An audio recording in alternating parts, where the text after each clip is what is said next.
Welcome, good morning, all dear student. If you are new to this channel, then subscribe and press the bell icon. बच्चों देख रहे हैं ये tulip kitchen की comment से ये वीडियो अपलोड की जा रही है। ये विद्युत तथा परिपथ इलेक्ट्रिक सर्किट क्या होता है बच्चों, तो इसके बारे में जानते हैं। आपसे मेरा रिक्वेस्ट है, अगर आप हमारे चैनल पर नए हैं तो अभी सब्सक्राइब करना और बेल आइकन को ऑन करना है। चलिए बच्चों क्लास को शुरू करते हैं, देखते क्या लिखा है। आप देख रहे हैं बच्चों, आपके सामने में दिखाई दे रहा है कि आप आटा चक्की में गेहूं पिसाने के लिए गए हैं, तो आपका गेहूं आटा चक्की में डालते ही बिजली कट जाती है।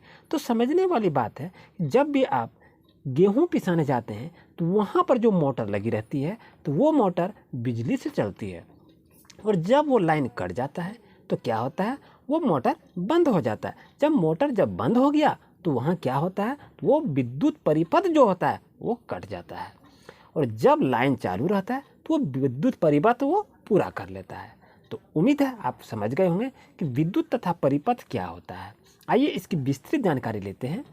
तो देख रहे हैं बच्चों क्या लिखा है कि अब घर में रोटी कैसे बनेगी, आपको क्या परेशानी होगी। तो ये अपना एक्टिविटी को दिखा रहा है, लेकिन कहता रात को पढ़ाई करते समय जब बिजली कट जाती है तो आपको क्या असुविधा होती है।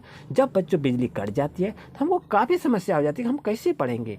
और डिबिया में पढ़ते हैं तो अंधेरा लगता है, और टॉर्च में तो पढ़ ही नहीं सकते हैं।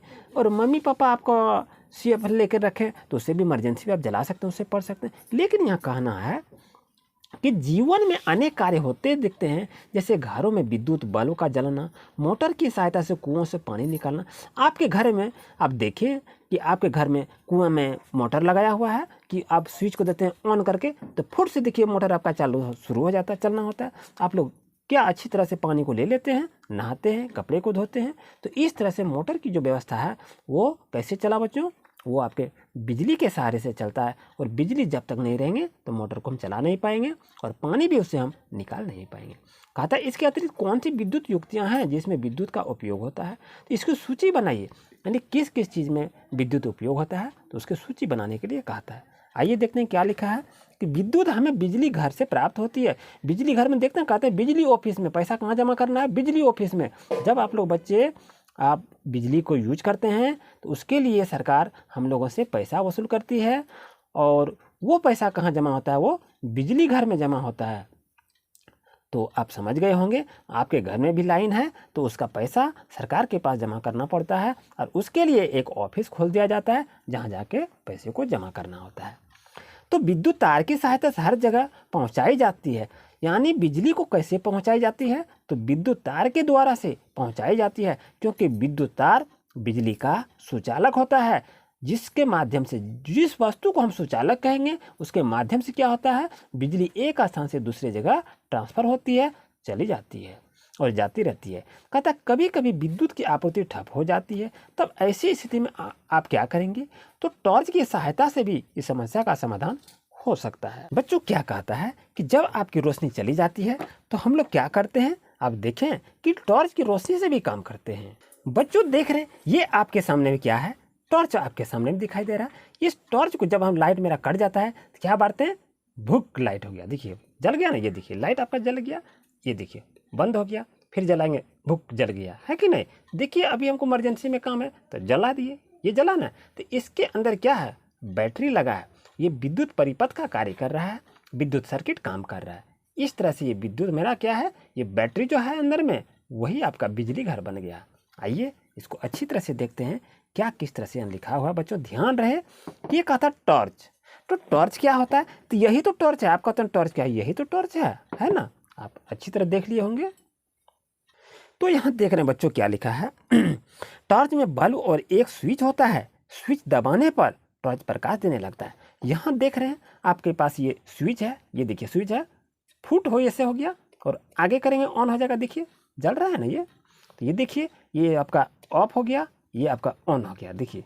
तो इसमें क्या होता है, इस तरह बोर्ड में भी आपका स्विच लगा हुआ है, जिसको नीचे दाबेंगे तो ऑन होता है, ऊपर दाबेंगे तो ऑफ होता है। उम्मीद है आपको अच्छी तरह समझ में आ गया होगा कि टॉर्च कैसे काम करता है। आप देख रहे हैं बच्चों क्या लगा, टॉर्च को विद्युत कहाँ से मिलता है। आप देख रहे हैं बच्चों, आपको रोशनी जो टॉर्च में मिला कहाँ से मिलता है, ये बैटरी से मिलता है। और ये बैटरी जो आपको दिखा रहे हैं, ये कोई प्रचार नहीं कर रहे हैं, ये आपको दिखा रहे हैं कि किस तरह ये कार्य करती है। तो ये देखिए, ये ऊपर में क्या कहते हैं, इस भाग को इस भाग को हम लोग क्या कहते हैं, अच्छी तरह से देखें बच्चों, इस भाग में आगे में प्लस पॉइंट होता है जिसको हम लोग ऋण ध्रुव नहीं बल्कि इसको धन ध्रुव कहते हैं, और पीछे भाग को क्या कहते हैं हम लोग, ऋण ध्रुव कहते हैं। तो विद्युत मेरा कहाँ से कहाँ जाता है इस बात को समझिए।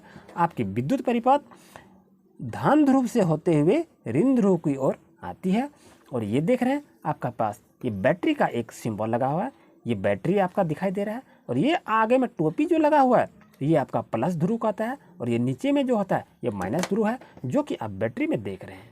बच्चों याद रहे, ये आपका ऊपर में प्लस पॉइंट रहता है, ये आपका माइनस होता है जिसको कहता है ऋण टर्मिनल, इसको कहता है धन टर्मिनल। उम्मीद है आपको अच्छी तरह समझ में आ गया होगा। आइए थोड़ा पुस्तक पर आते हैं। ये जो देख रहे हैं बच्चों आपके सामने ये प्लस का चिन्ह दिखाई दे रहा है, और यहाँ पर ये देखेंगे ये देखिए आपका माइनस का चिन्ह दिखाई दे रहा है। उम्मीद है आपको अच्छी तरह समझ में आ गया होगा। जहाँ भी आपका माइनस चिन्ह रहे ये आपका ऋण ध्रुव को संकेत करता है, जहाँ आपका प्लस का चिन्ह इंडिकेट करे ये देख रहे हैं ये आपका धन ध्रुव को इंडिकेट करता है। बच्चों देख रहे हैं इस बैटरी के अंदर क्या क्या होता है, ये बैटरी जो है तो इसके अंदर क्या क्या है इस बात को समझिए। समझ लीजिए कि ये बैटरी आपको अंदर की भाग को दिखा दे रहा है, तो इसके अंदर वाला भाग को क्या कहते हैं, ये कार्बन छड़ आपका होता है, और इसमें से रासायनिक पदार्थ का मिश्रण इसमें डाला हुआ रहता है, और इस मिश्रण में जब तक उसका चार्ज रहता है, जब तक उसमें शक्ति रहती है, तब तक वो बल्ब आपका जलता है। जब वो ख़त्म हो जाता है उसका पावर, तो वो बैटरी ख़त्म हो जाता है। और नीचे में क्या रहता है, जस्ते की डिबिया, यानी यहाँ पर जो रहे ये जस्ते की डिबिया को दिखाई देता है। इस तरह से आप बच्चों बैटरी को समझेंगे क्या किस तरह से बैटरी में यूज किया जाता है। तो बैटरी में बच्चों क्या क्या हो गया आपका, यहाँ ऊपर में आपका धन ध्रुव हो गया, नीचे में ऋण ध्रुव हो गया, ये आपका कार्बन की छड़ है, ये आपका रासायनिक पदार्थों का मिश्रण है, और ये बाहरी भाग को हम जस्ते की आवरण कहते हैं। यहाँ देख रहे हैं बच्चों क्या है, सेल के ऊपर धातु की टोपी धनात्मक सिरा तथा धातु की डिस्क ऋणात्मक सिरा कहलाती है। तो धातु की टोपी धनात्मक, धनात्मक का मतलब क्या हो गया, ये ऊपर वाला भाग को धनात्मक कहते हैं और नीचे वाला भाग को हम ऋणात्मक कहते हैं, जो कि ये आपको चिन्ह दिखाई दे रहा है, ये माइनस चिन्ह है, ये आपका ऋणात्मक चिन्ह है, और ये आपका पॉजिटिव चिन्ह है जो कि धनात्मक चिन्ह को कहता है।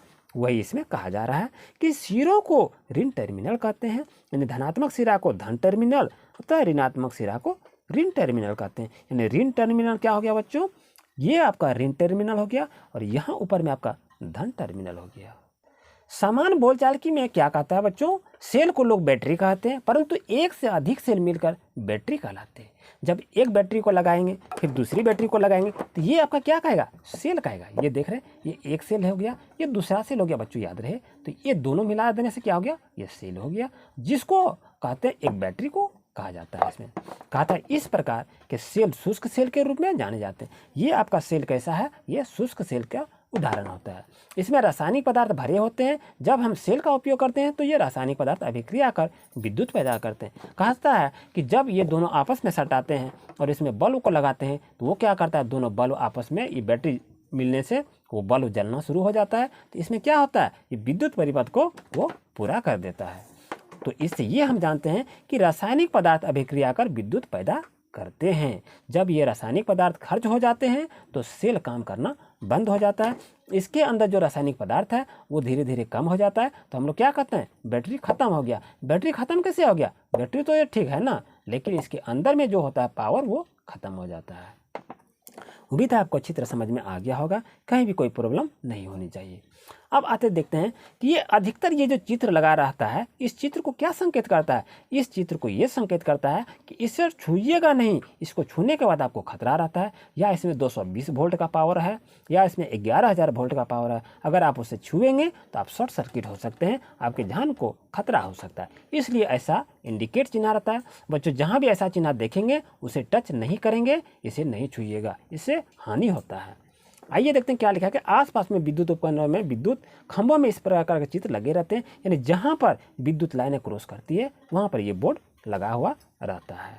बच्चों देख रहे हैं ये एक बल्ब का चित्र है। तो बल्ब में क्या कहता है, तो बल्ब में पहले ऊपर वाला आवरण क्या कहते हैं, शीशा कहते हैं, और अंदर के भाग को क्या कहते हैं, तंतु कहते हैं, जिसको इंग्लिश में फिलामेंट कहते हैं, जिसको अंग्रेजी में आप टंगस्टन भी कह सकते हैं। और ये आप देखेंगे यहाँ पर आपका टर्मिनल है, और यहाँ पर ऋण ध्रुव, और यहाँ पर आपका नीचे में धन ध्रुव रहता है। ये बाहरी भाग को माइनस कहते हैं, और अंदर वाला भाग को जो आपका टोपी लगा रहता है ये आपका धन ध्रुव को इंडिकेट करता है। जब धन ध्रुव और ऋण ध्रुव आपस में बैटरी से संयोग करता है तो ये बल्ब जलना शुरू हो जाता है।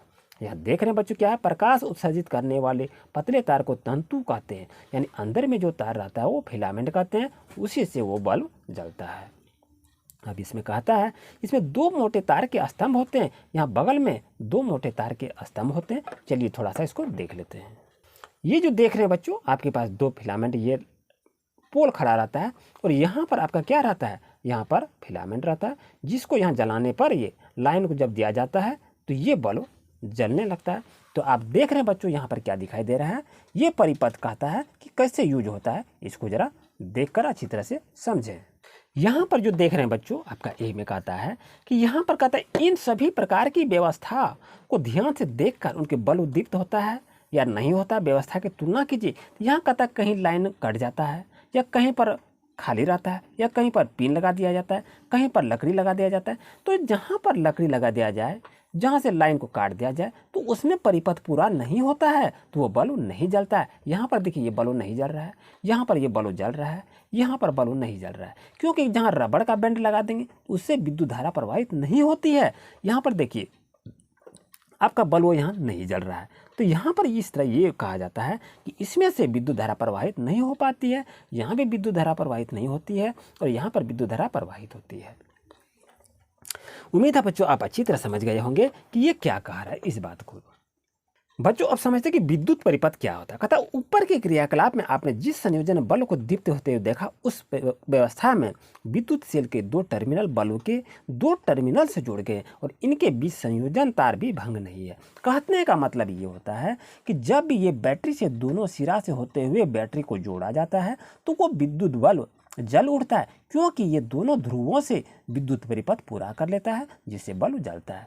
और यहाँ पर देखेंगे ये परिपथ पूरा नहीं करता है, इसको प्लस में प्लस जोड़ देंगे तो ये बल्ब नहीं जलेगा, अगर माइनस में माइनस को खाली जोड़ेंगे तो भी बल्ब नहीं जलेगा। यानी बल्ब कैसे जलता है बच्चों, प्लस से जोड़ेंगे और माइनस से जोड़ेंगे, ऋण ध्रुव से जोड़ेंगे, धन ध्रुव से जोड़ेंगे और ऋण ध्रुव से जोड़ेंगे, तभी ही बल्ब मेरा जल उठेगा। वही इसमें कह रहा है। बच्चों आप देख रहे हैं आपके पास क्या दिखाई दे रहा है, विद्युत परिपथ में धारा की दिशा कैसे होती है, तो धन ध्रुव से होते हुए ऋण ध्रुव की ओर आती है। इस बात को याद रखिएगा, नौकी इधर से होते हुए ऊपर जाती है, यानी माइनस से प्लस की ओर धारा प्रवाहित नहीं होती है। परीक्षा में क्वेश्चन बच्चों ये आ सकता है कि विद्युत धारा किस दिशा की ओर प्रवाहित होती है, तो धन ध्रुव से होते हुए ऋण ध्रुव की ओर अग्रसर होते हुए चलती है, जिससे वो परिपथ को पूरा कर लेती है। वही इसमें कहा जाता है। अब कहता है किसी भी पूर्ण विद्युत परिपथ में विद्युत धारा की दिशा सेल के धन टर्मिनल से सेल के ऋण टर्मिनल की ओर आती है। क्या कहता है, ऋण टर्मिनल का मतलब क्या होगा, बैटरी के निचला वाला भाग को ऋण टर्मिनल कहते हैं और धन टर्मिनल किसको कहते हैं, बैटरी के ऊपर वाला भाग को धन टर्मिनल कहते हैं, जिससे ये बल्ब विद्युत परिपथ को पूरा करती है।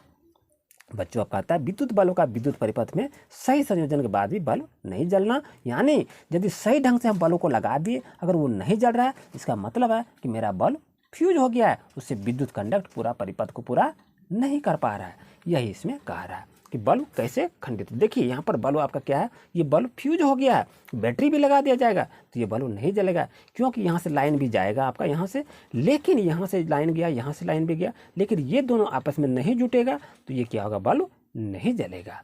यहाँ क्या हो गया, ये विद्युत फ्यूज कर गया, ये बल्ब फ्यूज कर गया और ये यूटिलाइज अब नहीं होगा। इस तरह से बच्चों अब यहाँ देखिए आपको प्रैक्टिकल करने के लिए कहा रहा है। क्या कह रहा है कि यहाँ पर बैटरी लगा है और तार को आप जोड़ दिए, वायर को लगा दिए, लेकिन आप धन ध्रुव में नहीं जुड़े हैं, तो ये बल्ब कैसे जलेगा, ये जलेगा ही नहीं। तो ये आपको प्रैक्टिकल करने के लिए कह रहा है। तो आपको क्या कह रहा है, विद्युत स्विच कैसे बनाते हैं उसके बारे में कह रहा है कि क्या क्या लेना चाहिए। तो बल्ब को जलाने और बुझाने के लिए बल्ब के टर्मिनल को सेल के धन टर्मिनल से संपर्क करना होता है और संपर्क तोड़ना पड़ता है, यानी धन से जोड़ा जाता है और धन से ही तोड़ा जाता है, तो वो हमें स्विच के रूप में उसको प्रदान कर सकते हैं। अब ये कह रहा है बच्चों यहाँ पर कि किस तरह से हम स्विच को बनाएंगे, तो क्या लेंगे, थर्मोकॉल लेंगे, यहाँ पर ड्राइंग पिन भी लेना है, पिन लेना है, दो तार लेना है, तो इस तरह से आप इसको स्विच को बना सकते हैं। और यहाँ पर देख रहे हैं बच्चों ये बनाने के ये सिस्टम को दे रहा कैसे कैसे क्या किया जाता है, इसे पढ़कर आप बना सकते हैं अच्छी तरह से, लेकिन बच्चों बिजली से छेड़छाड़ नहीं कीजिएगा। आइए बच्चों यहाँ देख रहे हैं क्या लिखा हुआ है, कि ये आपका कहता है स्विच ऑफ एवं ऑन। स्विच ऑफ ऑन जो बनाया गया है इसको इस तरह से देखकर आप इसे बना सकते हैं अच्छी तरह से।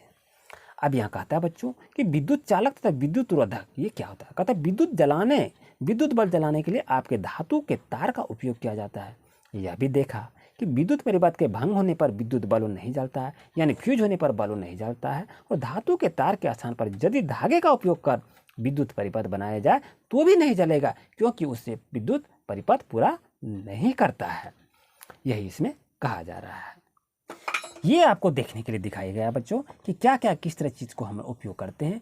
यहाँ कह रहा है कि ये आपका रेती का टुकड़ा है और यहाँ पर बल्ब को लगाया गया है, तो यहाँ पर लकड़ी का हत्था है, तो ये परिपथ को पूरा नहीं करता है, तो ये बल्ब भी आपका नहीं जलेगा। यहाँ से देखिए बैटरी को लगाया गया, यहाँ से यहाँ बल्ब को भी लगाया, लेकिन ये दोनों भाग को जोड़ा नहीं है, नहीं जोड़ने के बाद ये बल्ब नहीं जलता है। वही कह रहा है कि जांचिए कि ये क्या स्थिति को दर्शाता है।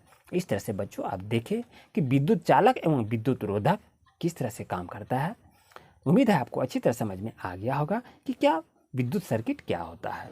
आप देखिए बच्चों कि कहता है आपने परीक्षण में देखा कि पदार्थों से तारों को स्वतंत्र सिरे लगाने पर बल्ब उद्दीप्त होता है। वैसे पदार्थ जिसमें विद्युत धारा प्रवाहित होते हैं वे विद्युत चालक कहलाते हैं। आप क्वेश्चन पूछ सकता है कि विद्युत चालक किसे कहते हैं, तो लिखेंगे वैसे पदार्थ जिससे विद्युत धारा प्रवाहित होती है उसे विद्युत चालक कहते हैं या इलेक्ट्रिक कंडक्टर कहते हैं। इस क्वेश्चन को बच्चों याद रखेंगे, या तो आप लिख सकते हैं बच्चों कॉपी कलम खोलिए और लिखिए तो विद्युत चालक किसे कहते हैं। आंसर लिखिए बच्चों वैसे पदार्थ जिससे विद्युत धारा प्रवाहित होती है उसे विद्युत चालक कहते हैं या इलेक्ट्रिक कंडक्टर कहते हैं। तो कहता वैसे पदार्थ जो अपने अंदर से विद्युत धारा प्रवाहित नहीं होने देते हैं उसे विद्युत रोधी या विद्युत के कुचालक पदार्थ भी कहते हैं। क्वेश्चन बच्चों ये भी लिख लीजिए कि विद्युत रोधी किसे कहते हैं। विद्युत रोधी का मतलब ये हुआ बच्चों कि जिससे बिजली पैदा नहीं, जिस तार के माध्यम से कि विद्युत धारा परिपथ को पूरा नहीं कर पाती है। जब विद्युत धारा प्रवाहित पूरी तरह से कंडक्ट को नहीं कर पाती है तो उसे विद्युत रोधी कहते हैं, यानी बिजली से बल्ब को जलाना मुश्किल हो गया है। तो ये विद्युत चालक का मतलब है कि लाइन आपका गया, और ये विद्युत रोधी का मतलब है विद्युत का लाइन नहीं गया और बल्ब नहीं जला। यही इसमें कहा रहा है बच्चों। तो आप समझ गए होंगे कि विद्युत चालक क्या है, कि विद्युत चालक का मतलब बल्ब का जलना हो गया और विद्युत रोधी का मतलब हो गया बल्ब का नहीं जलना। उम्मीद है बच्चों आपको अच्छी तरह समझ में आ गया होगा। तो यहाँ देखें क्या लिखा है, वैसे पदार्थ जो चमकदार होते हैं और जिसमें तार बनाई जाती है वे विद्युत के चालक होते हैं। तो एल्युमिनियम, तांबा, लोहा तथा अन्य धातुएं से तार बनाए जाते हैं। तो ये क्या है, ये सभी धातुएं विद्युत के चालक होते हैं, ये विद्युत के कुचालक नहीं होते हैं। याद कीजिए कि जब आपने स्विच बनाया तब थर्मोकोल शीट का उपयोग किया, तो ये सब चीज़ क्या होता है, ये विद्युत का कुचालक होता है बच्चों। अब देखते हैं यहाँ क्या लिखा है। यहाँ देख रहे हैं कि स्थिति ये थी कि उसके बीच भी वायु थी, इसलिए बल्ब नहीं जला था, और यह निष्कर्ष करता है कि वायु भी विद्युत रोधक भी होता है। इस तरह से विद्युत सॉकेट को बनाया जाता है। इस तरह बच्चों आप प्लास्टिक के बने होते हैं जो विद्युत रोधी होते हैं, जो सॉकेट का काम करता है, स्विच का काम करता है। यही इसमें कहा रहा है बच्चों। यहाँ क्वेश्चन एक देख सकते हैं कि हमें विद्युत का झटका क्यों लगता है, तो हमारा शरीर विद्युत का सुचालक है, इसलिए हमें विद्युत का झटका लगता है। ये भी इसको जानते हैं बच्चों। ये आपका टॉपिक खत्म हो गया है और इसका next answer question next class में करेंगे। अगर आपको इसका आंसर क्वेश्चन चाहिए तो आप कमेंट अवश्य करेंगे और इसका नेक्स्ट क्लास अपडेट की जाएगी।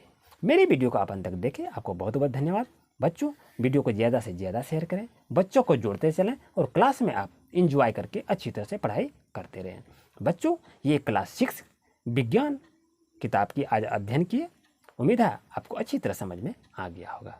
मेरी वीडियो को आप अंत तक देखें, आपको बहुत बहुत धन्यवाद। Thank you for watching my video.